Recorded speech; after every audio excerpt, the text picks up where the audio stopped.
그러니까 7월 30일 화요일 KNN 뉴스아이 시작합니다. 포커 게임의 한 종류인 홀덤을 즐길 수 있는 술집, 홀덤펍이 우후죽순 생겨나고 있는데요. 여기서 게임만 즐기면 합법이지만 게임칩을 현금이나 현물로 바꿔주면 불법 도박이 됩니다. 그런데 법인까지 만들어 수십억 원의 판돈을 불법 환전하는 등 홀덤펍을 카지노처럼 운영해온 일당이 적발됐습니다. 이민재 기자입니다. 부산의 한 홀덤펍입니다. 테이블 주변으로 10명이 둘러앉아 카드와 칩을 주고받습니다. 포커의 한 종류인 홀덤을 즐기며 술을 마시는 곳이지만 홀덤협회를 환전상처럼 활용해 불법 도박장으로 운영한 혐의로 경찰에 적발됐습니다. 경찰은 제 뒤로 보이는 것과 같은 전국의 홀덤펍 50여 곳에서 600억 원 상당의 판돈이 오갔을 것으로 추정하고 있습니다. 비영리 체육법인인 홀덤협회까지 만들어 홀덤펍을 카지노처럼 운영한 A씨는 자신의 유명세를 홍보수단으로 삼았습니다. 구속된 협회장 같은 경우에는 TV에 많이 나왔기 때문에 업주들도 그 말을 믿고 그렇게 회원사로 등록되어서 연회비도 내고 이렇게 이제 영업을 하게 된 겁니다. 홀덤펍 업주는 손님들의 참가비를 협회에 기부금 명목으로 보내 판돈을 만들고 도박 우승자는 이 돈을 상금으로 받아갔습니다. 업주는 판돈의 20%를, 우승자는 협회의 6%를 떼준 뒤 나머지를 받아 챙겼습니다. 2년 동안 협회 계좌를 오간 판돈만 64억 원에 달합니다. 경찰은 이 협회의 체육법인 설립허가 취소를 요청하고 불법 도박장 개설 등 혐의로 A씨 등 159명을 검찰에 넘겼습니다. 한편 해경은 필리핀에 사무실을 차리고 600억 원대 불법 도박 사이트 10여 곳을 운영한 일당을 적발해 조직원 5명을 검찰에 구속 송치했습니다. KNN 이민재입니다. 대통령이 찾은 군사시설을 중국인 유학생들이 드론으로 불법 촬영했다는 소식 KNN이 여러 차례 전해드리고 있습니다. 석연찮은 의혹에도 간첩죄 적용은 어렵다는 전망도 나오는 가운데 국정원이 북한에만 해당되는 간첩죄 대상을 외국 전체로 확대하기로 했습니다. 조진욱 기자의 보도입니다. 중국인 유학생들은 대통령이 방문하는 날 군사기지를 드론으로 불법 촬영하다 현장에서 붙잡혔습니다. 호기심에 찍었다지만 9년 동안 양국을 오간 박사급 유학생인데다 2차례나 불법 촬영하는 등 석연찮은 점이 많습니다. 중국은 국가정보법에 따라 모든 국민이 국가첩보 활동에 협조해야 합니다. 계속된 문제 제기에 경찰도 대공 혐의점에 대한 수사를 이어가고 있습니다. 처음에 이제 국제범죄수사대에서 수사를 시작을 했다가 방첩적인 차원에서 접근해야 할 필요성을 느끼고 안보수사대로 이관해서 지금 수사를 하고 있습니다. 국방부하고 구체적으로 협의를 한번 해보겠습니다. 적국, 즉 북한만 해당되는 우리나라 간첩죄와 달리 미국 등 해외는 범위가 넓습니다. 한국계 미국인인 수미테리 미국 외교협회 선임연구원도 한국 정부를 위해 불법 활동했다며 미국 검찰이 기소했습니다. 또 최근 군무원 노트북에서 해외 정보요원 정보가 통째로 유출됐지만 국내선 간첩죄로 처벌하지 못합니다. 계속된 안보 이슈에 국가정보원은 간첩죄 대상을 확대하겠다는 의사를 밝혔습니다. 적국이란 단어를 빼고 외국 전체로 확대해 국익에 반하는 행동을 강하게 처벌하겠다는 뜻입니다.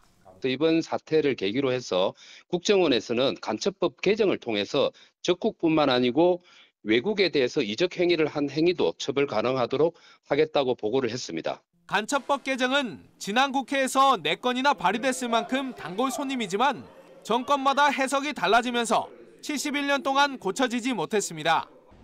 안보에는 여야가 없습니다. 올해도 개정안이 속속 발의되는 가운데 달라진 세계 정세에 걸맞는 국내 안보 정책 수립이 무엇보다 중요합니다. KNN 조진욱입니다. 환경부가 기후변화에 대응하기 위한 중소규모 댐 14곳의 후보지를 발표했습니다. 경남에서는 의령 가래천댐과 거제 고현천댐 등 2곳이 선정됐습니다. 김동환 기자가 보도합니다. 경남 의령군의 서암 저수지입니다. 가래천 상류에서 내려오는 물을 저장해 농업 용수로 활용하고 있습니다. 지난 1959년 준공돼 홍수와 가뭄 등 재난에 대비한 농업 기반 시설입니다. 수위가 빨리 올라가는 편입니다. 뭐 홍수 조절로 능력을 일부는 하고 있지만은 요즘같이 홍수 집중호 시에는 여기도 용량을 좀 더 키울 수. 정부는 하천 유역의 상류 담수 능력 확대를 위해 중소규모인 기후 대응댐의 리모델링과 신설을 추진합니다. 환경부가 기후 대응댐 후보지 14곳을 발표했습니다. 경남에서는 이곳 어령과 거제 두 곳이 포함됐습니다. 어령 가래천댐과 거제 고연천댐이 후보지에 선정되면서 홍수 조절을 위한 기존 댐의 재개발 사업이 추진됩니다. 경남도와 거제시 어령군은 지난해부터 정부의 댐 건설을 건의해 왔습니다.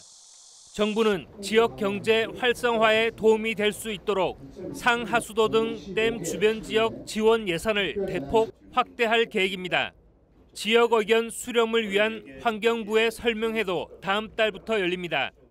유역별로 홍수의 위험성과 물 부족량 등을 과학적 데이터에 기반하여 평가한 후 국가 차원에서 추진할 필요가 있는 신규 기후 대응댐 후보지를 도출하였습니다.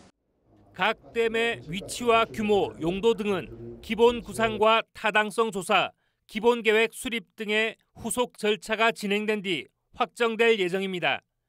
KNN 김동환입니다. AI 기술은 이제 농사에도 적용되고 있습니다. 노동력은 줄이고 생산성은 더 늘리는 장점이 있는데요. 사과가 많이 나는 거창에서는 AI 기술을 이용한 스마트 과수원이 등장하고 있습니다. 이 소식은 이태훈 기자가 취재했습니다. 거창의 한 사과 농가. 이 농가는 다음 달부터 일부 면적에서 스마트 과수원 실증 사업을 추진합니다. 나무의 큰 줄기가 여러 개인 다축형 사과나무가 대상입니다. Y자 형태의 큰 줄기가 특징인 다축형 사과나무는 큰 줄기가 하나인 외축형 나무와 확연히 다르고 높이도 낮아 수확이 쉽습니다. 외축을 하다 보니까 수폭이 넓고 키가 크다 보니까 기계화 작업이나 자동화 시설을 하기에 좀 애로점이 많아서 지금은 이제 다축으로 수행을 바꾸는 중입니다. 스마트 과수원이 되면 스마트 기기로 생육 상태를 확인할 수 있습니다. 방제 작업도 로봇이 할 수 있습니다. 날씨에 따라 자동으로 차양막이 펼쳐지고 물 공급 등 각종 관리가 원격으로 가능합니다. 특히 줄기가 많은 다축나무에 스마트 기술이 적용되면 노동력은 아끼면서 과일 생산량은 2배에서 많게는 3배까지 늘어납니다.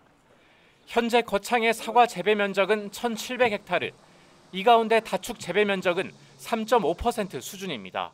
저희들이 지금 총 29년도까지 400헥타 목표를 하는데 그 면적이 지금 거창군 전체의 한 30% 정도 됩니다. 네. 지대가 높은 거창군은 기후변화 위기 속에도 다축 재배와 스마트 과수원을 확대할 계획입니다. 전국 5대 사과 주산지인 거창에도 스마트 과수원이 확대되면 사과값 안정화에도 도움이 될 전망입니다. KNN 이태훈입니다. 2024 나이트 레이스인 부산 행사로 다음 달 3일 토요일 저녁 6시부터 광안대교와 주변 도로 차량 통행이 통제됩니다. 광안 해변로는 저녁 6시부터 자정까지, 광안대교 상층은 밤 8시 50분부터 새벽 1시까지, A팽로 일대는 밤 9시부터 새벽 1시 반까지 교통이 통제됩니다. 토요일 저녁부터 광안대교 주변에 많은 인파가 몰리는 만큼 승용차 운전자는 가능하면 주변을 피하고 행사장을 찾는 시민들과 관광객들은 대중교통 이용이 권고됩니다. 지역 시민단체는 최근 부산 진구 지역 전세 사기 고소를 경찰이 불송치했지만 검찰이 고소인의 이의 제기를 받아들여 경찰에 보완 수사를 요청하는 등 경찰의 수사 태도가 미온적이라고 지적했습니다. 부산참여연대는 부산 지역 전세 사기 피해자가 2,100여 명 수준으로 계속 늘고 있다며 추가 피해를 막기 위한 경찰의 신속하고 적극적인 수사와 가해자 엄벌을 촉구했습니다. 부산 개인 택시 조합이 카카오택시 가맹 계약을 추진하고 있습니다. 조합은 부산시와 협력해 만든 플랫폼인 동백택시 서비스를 병행한다는 방침이지만 기사들이 카카오택시를 주로 이용하게 되면 동백택시 운영에 차질이 전망됩니다. 이에 대해 법인택시업계는 부산 개인택시가 동백택시를 벌인 것으로 혈세를 투입해준 부산시는 뒤통수를 맞게 됐다며 이익 추구에 몰두한 개인택시가 법인택시의 생존마저 위협한다고 비판했습니다. 산청군 삼장면의 지하수 보존 비상대책위원회는 오늘 기자회견을 열고 생수회사의 지하수 취수 연장 허가 중단을 요구했습니다. 삼장면 주민들은 덕교리의 경우 1등급 수량 관리 지역으로 지하수 보전 정책이 필요한데도 취수 연장 허가가 추진되고 있다며 연장 허가 반대와 지하수 보전구역 지정을 촉구했습니다. 본격적인 휴가철을 맞아 피서객들이 부산을 찾는 가운데 대표 관광지인 부산 해운대 해수욕장에 이한류가 잇따라 발생하고 있습니다. 해운대구는 이한류와 높은 파고에 이달 들어 입수 통제된 횟수만 10번에 달하고 현재는 안전을 위해 튜브 사용도 금지했다고 밝혔습니다.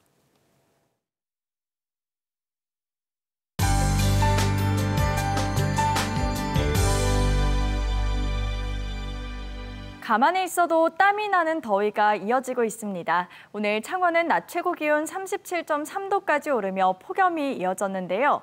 내일도 부산이 33도, 내륙은 36도까지 올라 오늘만큼 덥겠고 밤에도 열대야는 계속되겠습니다. 충분한 수분 섭취로 건강 잘 챙기시기 바랍니다. 내일도 전국 대부분 지역에 폭염특보가 내려진 가운데 전국에 푹푹 찌는 무더위가 이어지겠습니다. 또 전국적으로 자외선도 매우 강하겠습니다. 내일 아침 기온도 25도 안팎으로 출발하겠고 낮 최고 기온 진주가 35도, 합천이 36도로 오늘만큼 덥겠습니다. 낮 최고 기온 창원이 35도, 거제 33도, 밀양과 창녕은 36도가 예상됩니다. 한낮에 부산은 33도, 양산은 36도 보이겠습니다. 내일 바다의 물결은 비교적 낮게 일겠습니다. 다만 남해 동부 해상에는 바다 안개가 짙을 것으로 보여 주의하시기 바랍니다. 당분간 낮과 밤으로 더위의 기세는 식지 않겠는데요. 계속되는 더위에 건강 잃지 않도록 주의하시기 바랍니다. 날씨였습니다.